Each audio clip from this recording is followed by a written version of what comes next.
Hello guys and welcome to my new video. In today's video we'll be talking about how to form quadratic equations from its roots. So let's get started. So as we all know, this is the general formula of a quadratic equation where you get ax squared plus bx plus c.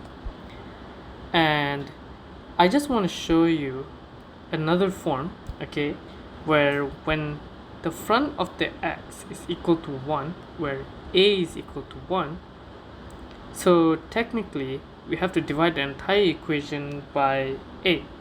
Okay, it could be any other number, but let's say we want to make it 1. Okay, so what happens is when I divide the whole equation by a, I get this. Okay, we get x squared plus b over ax plus c over a equal to 0. And remember, the front of the x here is 1 because there's nothing in front, okay, because we divided it by a. Alright, so how do you form a quadratic equation from its roots? Well, let's assume, okay, for this equation over here, the roots are alpha and beta.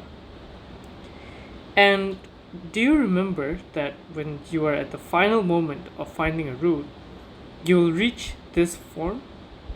Okay, x minus beta is equal to 0. And from there, we can conclude that the roots are x equal to alpha and x equal to beta. Okay, but what if that, okay, from this point, I just expanded the equation, because expanding it would give me back my equation.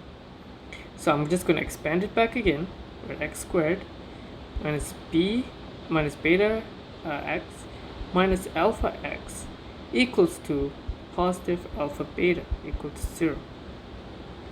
And if I were to try to make it like this equation over here, make it look like that, I would get x squared minus beta plus alpha x plus alpha beta equals 0.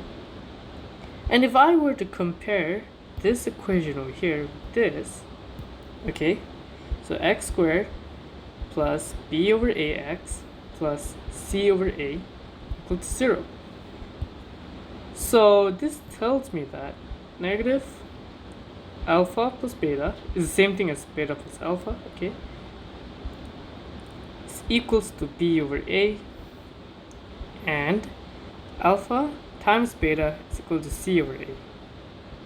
Okay, so generally we would bring this negative over here, which gives us alpha plus beta equal to negative b over a, and alpha times beta is equal to c over a.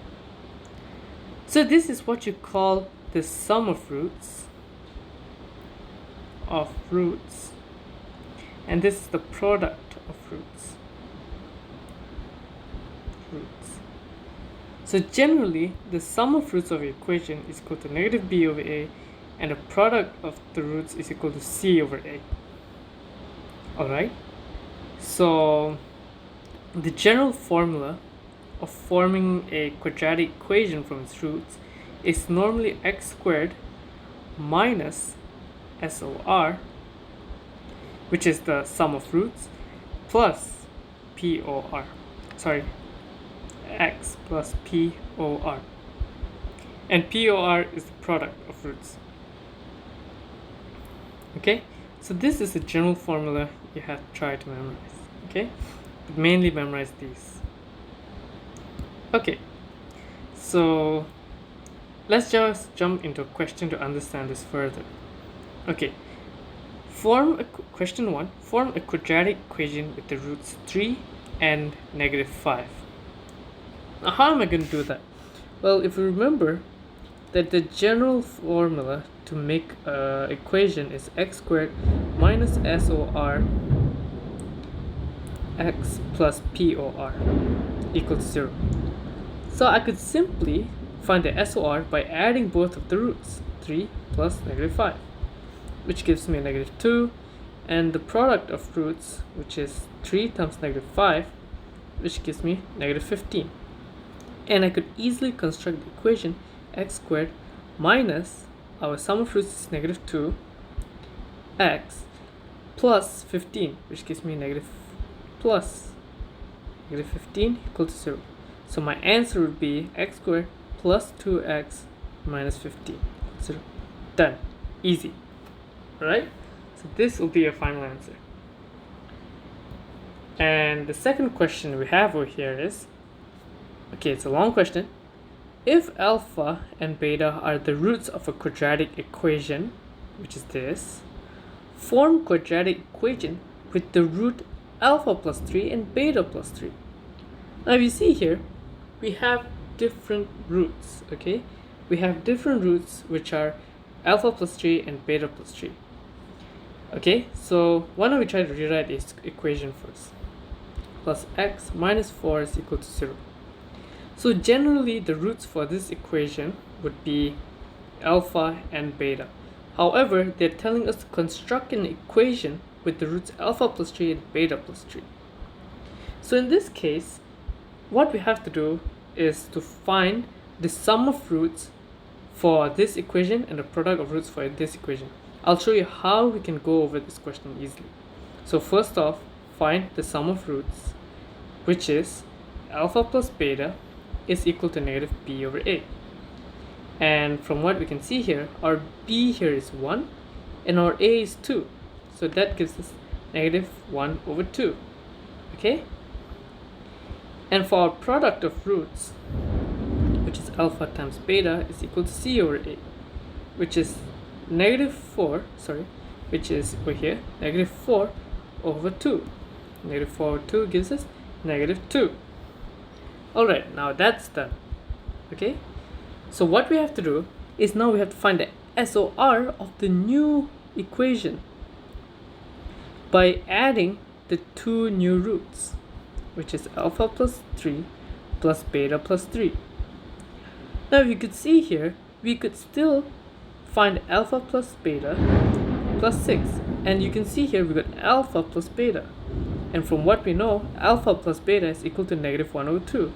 So we can simply add that to get negative 1 over 2 plus 6 gives us 11 over 2.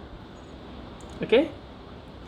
And our POR would be alpha plus 3 multiplied by beta plus 3, which gives us alpha beta plus 3 alpha plus 3 beta plus 9. And if you could see here, we could actually get this sum of root and product of root. And how can we do that? Well, over here, we kind of got a product of root, which is a good thing. And over here, we can some sort of realize that we can try to get an alpha plus beta over here. And that is by factorizing the 3 from it. And all we have to do is sub the values again. Okay? Alpha times beta is negative 2 plus 3, negative 1 over 2 plus 9. Which gives us plus 3, negative 1 over 2 plus 9, which gives us 11 over 2 also. Okay? And so forming a new equation with, let me just move some of these things a bit here. And to form our new equation, we just follow the same rule, x squared minus our sum of roots, which is 11 over 2 over 2x plus the product of root, which is 11 over 2 equal to 0. Okay, and we can also leave this as 2x squared minus 11x plus 11 equal to 0. That's it. Done and dusted. Very easy. Okay guys, thank you for watching. This is the end of the video. See you guys in the next one.